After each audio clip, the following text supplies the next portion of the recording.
Hey, how's it going, everybody? It's been a long time, a very long time since I've done one of these.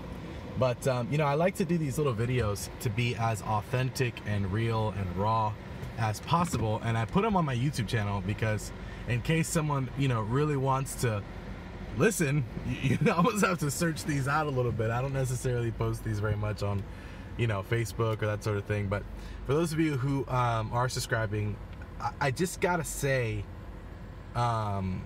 today I had an interesting situation where I was, it was the afternoon, it was the lunch break, and sometimes I work from home, and my wife was trying to get one of my toddler down to go to sleep, and I've got a toddler and a 6-month-old, and a 2-year-old and a 6-month-old, and my 2-year-old trying to get him to sleep, and I'm just like, you know what, let me wash some dishes here, just to kind of bless my wife a little bit, let me just wash some dishes. And I was gonna put on some worship music in my earbuds, so I put on worship music and I start washing my dishes, and instantly what came to my mind are the things that came to my mind were things that were getting in the way of my worship.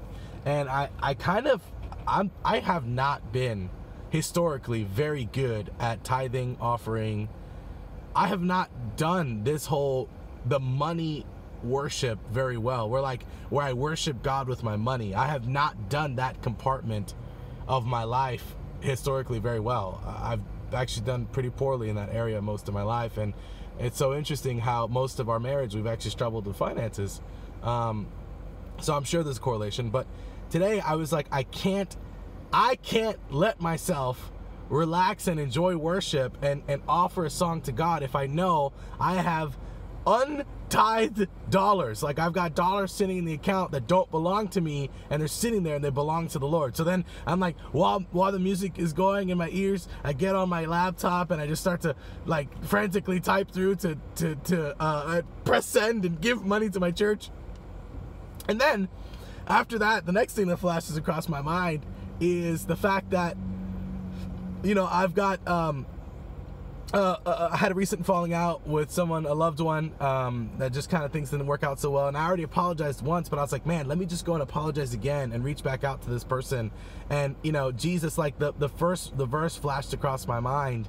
If you go to bring a gift to the altar, but if you have an issue with your neighbor, go and settle the issue with the neighbor first and then come and bring your gift.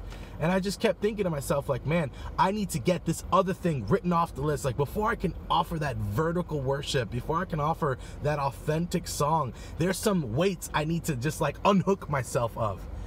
And I did that too. And it was like, wow, I felt such a release in the worship when that happened. And so I just want to encourage you to do the same.